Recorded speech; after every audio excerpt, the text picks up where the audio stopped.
All right. Hello, everybody who's watching, who's come to join in.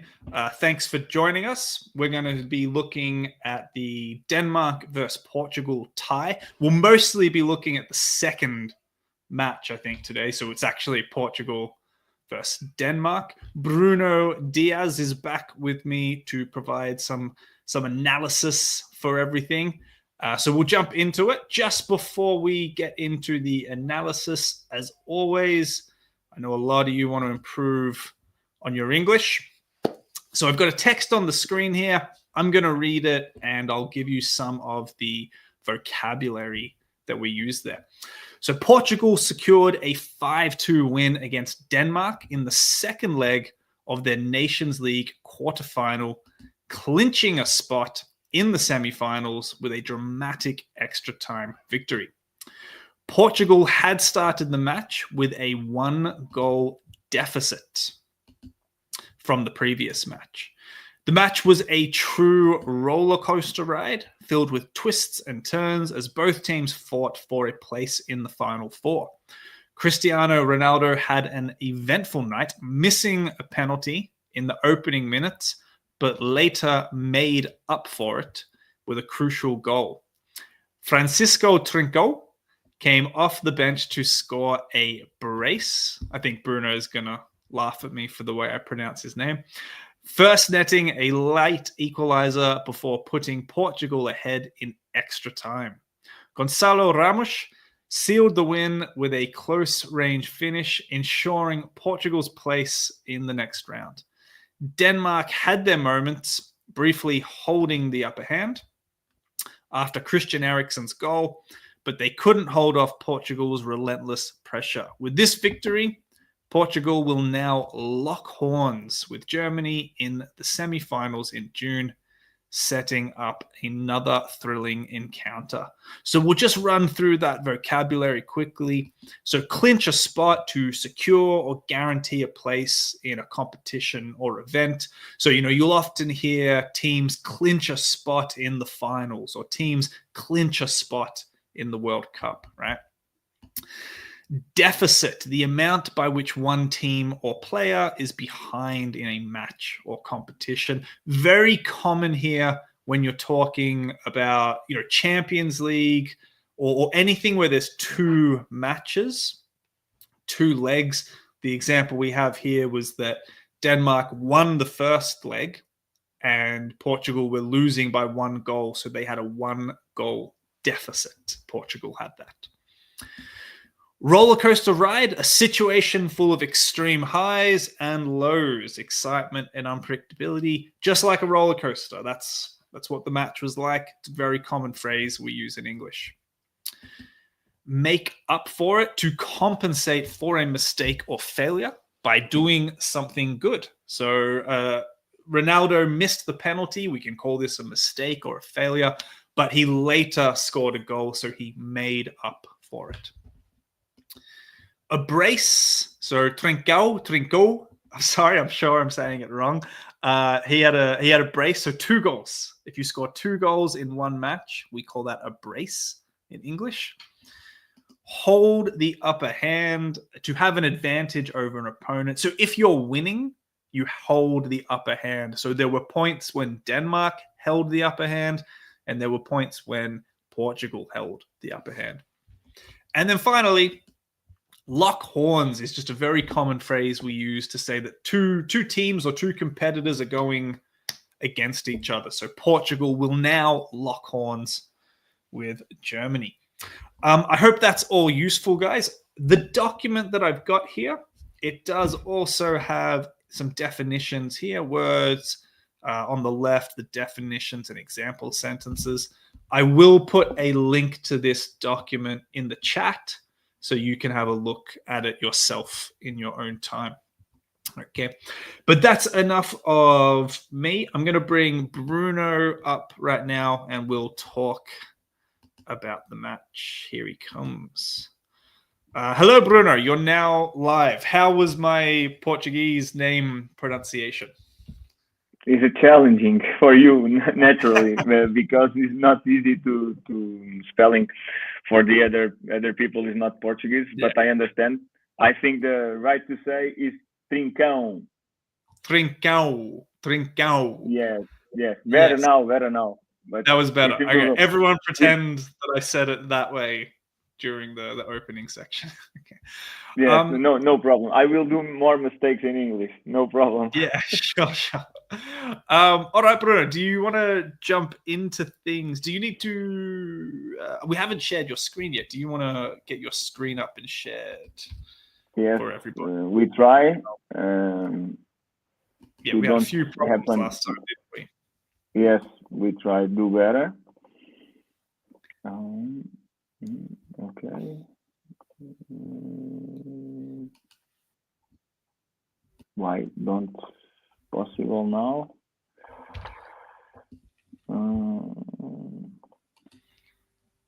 So you should just be able to hit the share screen button at the bottom of the page. I think now will be possible. You are Here seeing it now? comes. There we go. Yeah, I'll bring that up now. There we go. Yes. Cool. All right, great. Okay. So I guess we'll start with Portugal. You want to focus on Portugal first? Have a look at what their general strategy was and everything. Yes. This start 11 is the start 11 of second leg played here in Portugal in Estádio de Alvalade or Alvalade Stadium. And the goalkeeper is the same, Diogo Costa, and the structure is the same, or the tactical system is 4-3-3. Like you can see, the line back is the full backs is Dalot and Nuno Mendes. Dalot in the right and Nuno Mendes on the left, and the central backs are Ruben Dias and Gonçalo Inácio. And in the midfield, it's Vitinha, Bernardo, and Bruno Fernandes. Bernardo is like a box-to-box. He's a guy without the ball can try to close the space near to Vitinha and allowed Bruno Fernandes a little bit freedom to stay high in the pitch. And three up front is Rafael Leão on the left, Francisco Conceição on the right, and Cristiano Ronaldo is a striker. It's important to understand Rafael Leão and Francisco Conceição is inverted wingers. You have the Francisco Conceição with the left foot and Rafael Leão right foot. Is the guy, his profile is very strong in duels and win a lot of duels. It's not the case, unfortunately, from Portugal in that specific match to Rafael Leão. Christensen have a lot of win duels in this specific match. And Cristiano, obviously, all the people know, is a striker, and they missed the penalty in the 6th minute of the match, but they score the second goal of Portugal. In general, they recovered from that penalty. Sorry? They recovered from that penalty, didn't they? Yes, I think I'm in the stadium. Like I said to you, I'm commenting live the game for national radio here in Portugal, and in the stadium, all the people feel, even although the Cristiano missed the penalty, Portugal will win the game. It's a great energy. We feel home advantage in the right way, and Portuguese players use it. A lot of good energy, a lot of good feelings, and all the people, even a lot of mistakes we do in the match, we Portugal, all time, our players and all the crowds believes it's possible win the game and pass for the and move on the competition and pass for the semifinals. About the strategy, if you want to jump in, Portugal. Portugal. What was Portugal's sort of main attacking strategy or general strategy for the match? Yes, I think the great difference of Portugal do in Lisboa compare what we do in Denmark is the high press. We press high very, very well, and in the first moment we do it very organized and very high press to try to force turnovers for Denmark. We use Rafael Leão here, Cristiano here, and Bernardo just jump in the right moment outside. When the ball comes, jump Bernardo to press high. Okay.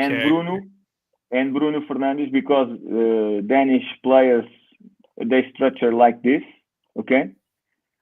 And Bruno control Hjulmand and Norgard, but when Bernardo comes to press Christensen, they close the line pass here to put the ball in Hjulmand, and in this specific moment they allowed Bruno Fernandes come to close Hjulmand, and Francisco Conceição close Norgard, and no options here, and they need try to win the duel against Bernardo, and Bernardo is not a strong guy, but he's very clever, and they cut all the lines to allow the opponent keep the ball, and the only option is put the ball in Isaacson, and Nuno Mendes is very aggressive in this moment, or try to use Eriksen here and Vitinha track the Eriksen and close the lines. And Portugal do these movements or this kind of pressure in the first 15 minutes, very well organized and in the right timing. And the key players for that pressure is so good is Bernardo and Bruno. They have a lot of energy. Leão and Cristiano is not a very good in high press, but they close the lines they need close, and the speed and the moments to do the right pressure is always done it for Bernardo and Bruno, and we have succeeded because in the first leg. Question there do you think the strategy of Portugal was to press towards that side of the pitch, the left side for them? They wanted the ball out with Christensen, so they could have that duel with Bernardo. Was that the idea? Yes, I think yes, because if you remember the first leg, the Danish squad, what they do is try to put these three guys here, and Portugal allowed these three guys have the overload, because just Leão and Cristiano here, and we in Portugal team close like this, and always Vestergaard are alone. Okay. So this was like a tactical adjustment they made from the previous match. Yeah. Yes, because we don't press with the good energy, and in Denmark, and I think it's not the good movement, the good way to press. The team is not synchronized. You understand? They don't choose the right triggers to go to jump and to recover the ball. And this kind of situation, because the Denmark used Christensen to create overloads in the build-up, in the low build-up, and other thing is they can drop back to try to, in case of home match for Denmark, have more time to link the game with the Eriksen or Ullman here or Norgard here. And Portugal don't press with a team and don't press with energy. And Denmark have a lot of possession, and they create a lot of chances in the first leg. Okay. Yeah, because in this, particularly in the beginning of this match, it was all up at the Danish goal end, wasn't it? Like all the action was happening high up. Like Denmark were defending in their own half a lot. Like they didn't seem they had much room to breathe in the beginning of this match. Yes, I write in my notes the first time Denmark goes to the Portuguese box is 15 minutes with a long ball to Oyland, these guys here. And they used Dorgu to do it. Dorgu and Eriksen came to create overload with Lindstrom and put the ball here to Oyland run. Get behind and so very we can say from that, like it's a very different match compared to the first leg. Totally different. I think is a kind of knockout phase. We can really understand the effect of home advantage, because the energy of the stadiums is jump into the pitch inside the players, and the players became better, became strong, and became with the and use the positive thinking to believe they are much better than they really are, and they have a lot of courage to have risky actions in the game. Okay.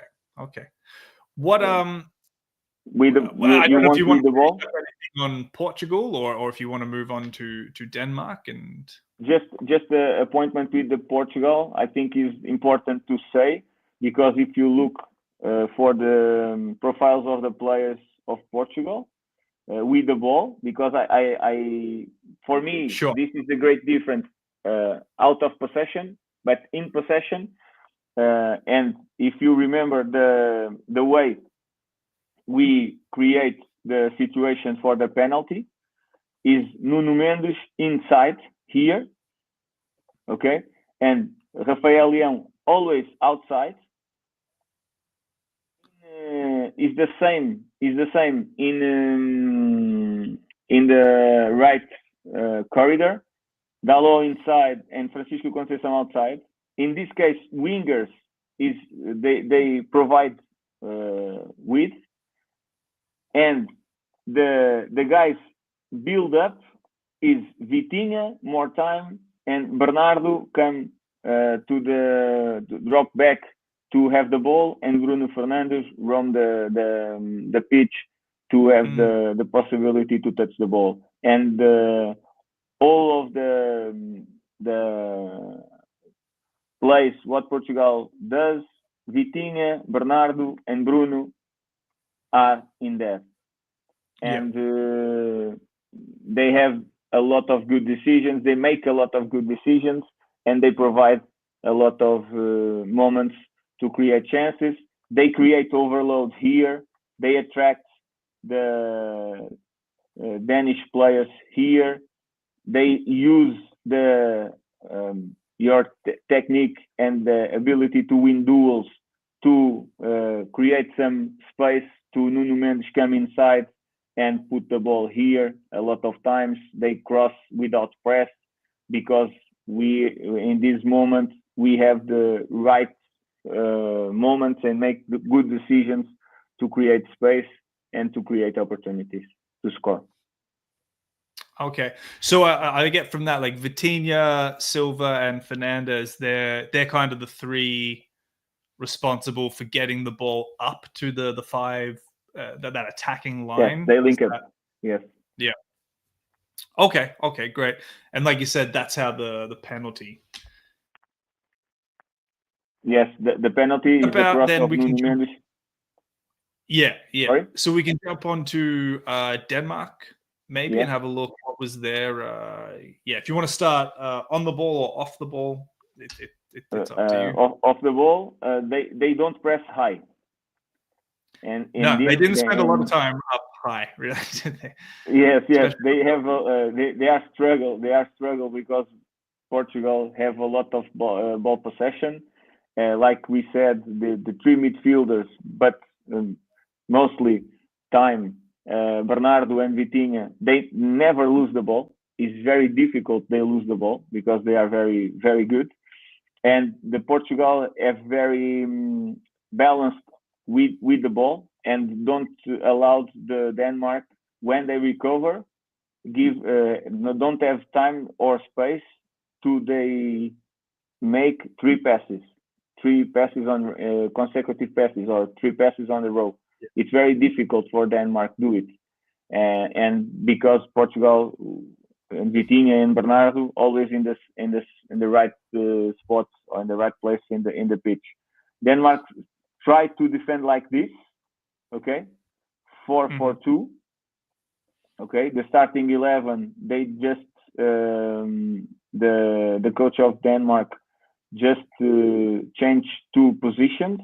The left back don't use like in the first leg Miley. They use Dorgu, a United player, Manchester United player. Is the same of Oyland. They scored the goal on Denmark, and they come to the starting 11. But all other players are the same. Okay. Sure. And the tactical system is the same. Christensen is the right back. Anderson and Vestergaard is the center backs. Dorgu, like I said, left back or full back in the left. In the middle, with the two holding midfielders, Højlund, Ullman and Norgard. Isaksen is a winger on the right, or right winger. Left winger Lindstrom. Eriksen is not a 10 just in the shirt. He's an offensive midfielder. He's like a really 10. And Højlund is a striker.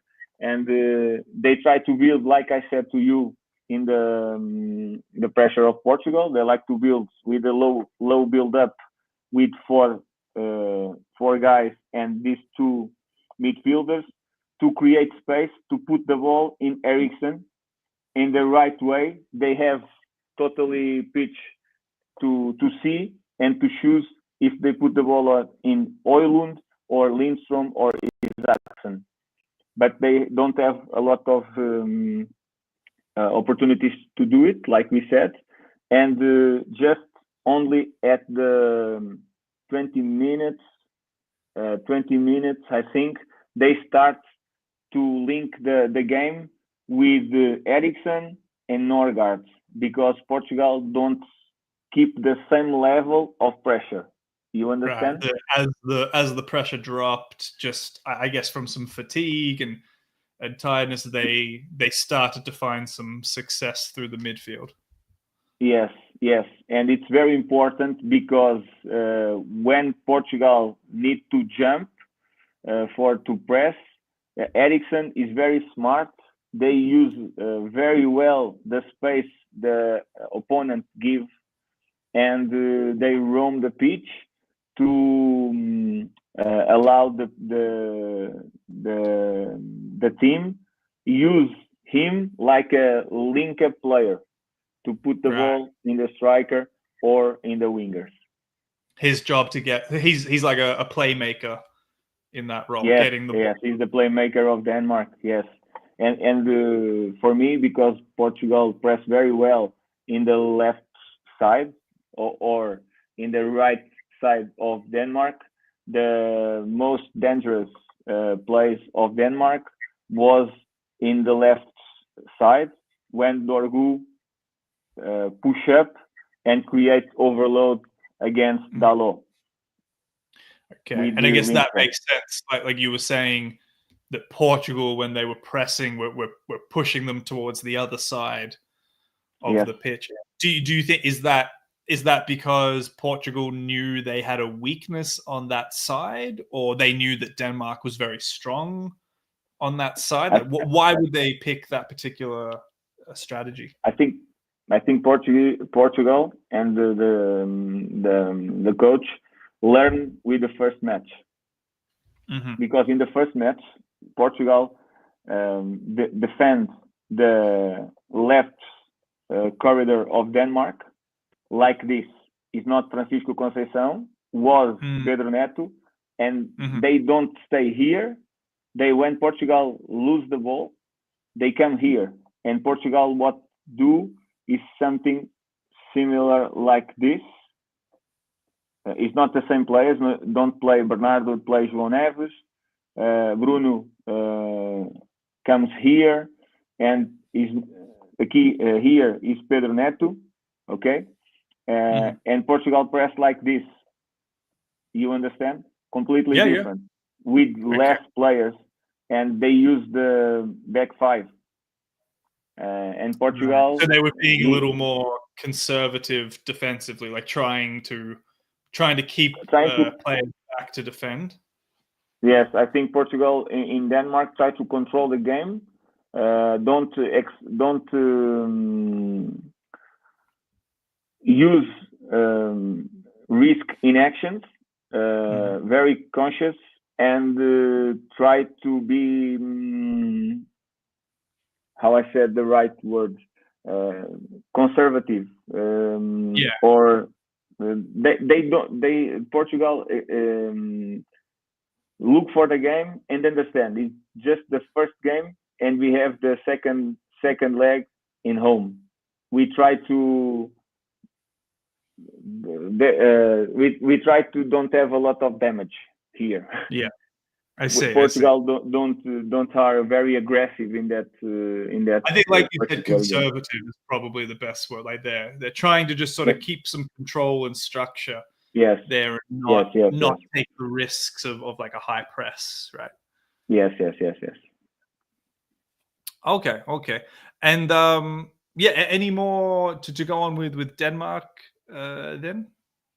No, I think it's important to understand Denmark when they are losing a game. Always have a very good spirit, and some moments Portugal don't control well. Specific when we turn to the second half, the first 15 minutes of second half, the Denmark try and do it well, high press, and create some chances. They draw they score, and they draw the game, but is not the same, because the tie allowed Denmark wins the knockout phase. Right. And I think it's important in this kind of analysis we have this specific point, because if the match are draw, Denmark will win. And they change the behaviors with the result. You understand? They are more aggressive when they need to score.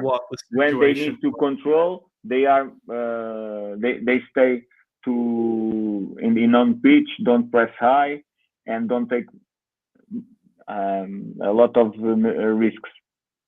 Sure. All right, then. Well, maybe we can have a little look at some of the goals and talk about what happened exactly. There were a lot of goals, so maybe not go through all of them. But if there was one or two that you thought had something particularly interesting to them, we could go over those. Yes, I will more than the goals.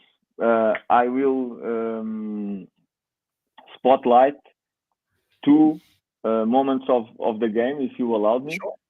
Of course. Is about the subs, because Roberto Martinez sub Jota for Rafael Leão, or Rafael Leão for Jota here, okay? Diogo Jota, and change this number, but they changed completely the way Portugal attacked in this corridor. Okay, because Diogo Jota in Liverpool, like you know, they play He usually here plays like a central striker. role, doesn't he? Like he's Yes, often kind of like a striker or a false nine or something like that. Yeah. exactly. But here in Portugal, they play like a left winger, but inverted winger, and is like a second striker or a false nine coming from left side. Is right to say. I don't know if I'm No, I don't get be you. clear. Yeah. But what changed when Portugal have a ball? Now in the first half, Nuno Mendes is here. In this after this sub, Nuno Mendes is outside. Okay, he's playing wider. Okay? And they provide width, and we have the possibility have more players inside the box to attack the cross. You understand? Sure. So these subs Okay. are, or this substitution is shall we say an attacking substitution? The idea is to have more attacking power. Don't have more. Is have a different way to attack, in particularly left corridor. You understand? Sure. Because Portugal, if you remember, attacked with full back or right back Dalot inside and Trincão outside, right? Sure. But when the Denmark score the second goal, and it's just a few minutes to to finish the game, the Roberto Martinez, the coach of Portugal, they sub Dalot for Nelson Semedo, okay? Sure. And Francisco Conceição from Francisco Trincão, okay? And change the profiles because Nelson Semedo come outside and Trincão inside, and Trincão have more goal and have more ability to shoot outside, and to have more to stay more time and to appear and to attack the opponent box. Yeah, right. Which he did very well, obviously. Yes, he had a tremendous obviously. success in this. Yeah. Yes, and this kind of changes, you think is just a player for player, don't change anything, but change all, because they change the dynamics of lateral corridors. You understand? Yeah. Okay. Yeah. It's and not all like the base. it's just a different way of attacking, but it's not more or less attacking. It's changing the nature of the players in those corridors, right? Yes, and it's so important because you take out the references of the defense. Because in the game, the defense, when the minutes running, they adapt for the own opponent or the dynamics they understand of the opponent have. Okay, but when you change the dynamics of a few minutes, they need to adjust. And so their whole style of defense has just completely broken down at that point. Like the roles that each player needs to play just change sort of in an instant. Right. And the duels is different because you have one kind of profile in front of you, and they change, and they have more energy because you don't sub the defenders, but you sub the attackers, and they have with more energy, more ability, they run more times, and you are fatigued. Yeah, and it's very difficult to control. To be in, right? All right, great, cool. Very, very interesting stuff there. Thank you, Bruno. I should say to anyone who's watching, if you do have a question or anything, please pop it into the comments, and Bruno or I, if it's a question I can answer, we'll try to answer. I do have a question I wanted to ask you, Bruno. Obviously, you're Portuguese. Obviously, you're very happy with the result there. Yes. What do you think? Obviously, we've got the World Cup coming up next year. Do you think Portugal at the moment look like a team who could do very well and possibly even win a World Cup competition? Yes, I think today it's impossible for Portuguese. Don't dream with win every match against every team, because we are not. I think we are not the best squad in the world if you look for national teams, but we can beat any team, every team. I think it's right to say every team or any team. Yeah. We say any team or anybody. Yeah. Okay, I think we can look like this, and we changed the mindset. A few years ago, we think it's very difficult to win Germany, it's very difficult to win France, it's very difficult to win England, it's very difficult to win Spain, Brazil, Argentina. Okay, nowadays, all the big teams.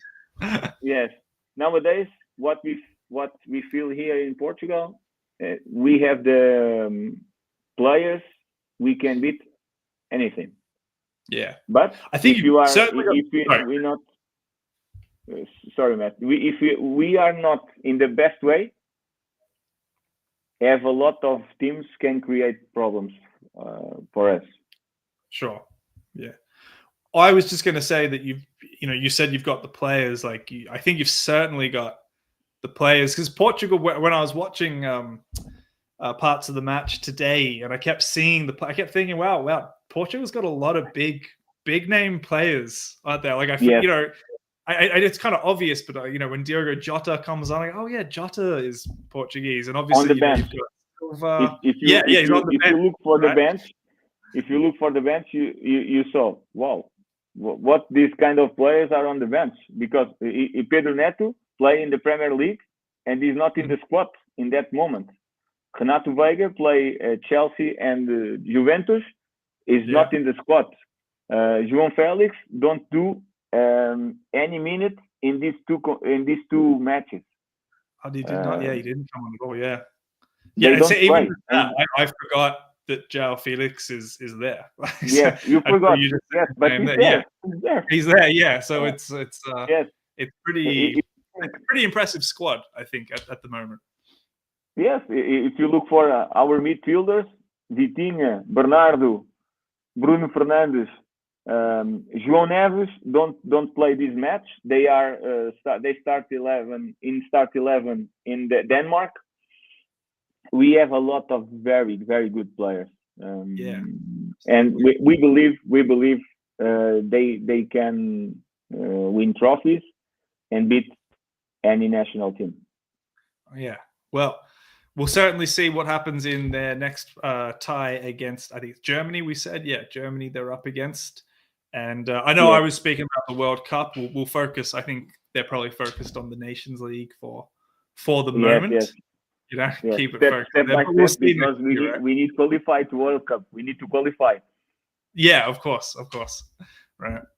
All right. Well, I think we'll have to finish it up there. We've gone a little bit later than planned, but thank you very much, Bruno, for coming in and giving your expertise, and hopefully we can do this again in the coming weeks if it's possible. Okay. Thank you, Matt. No problem. Thank you, everybody, for watching, and we will see you next time. Thanks a lot.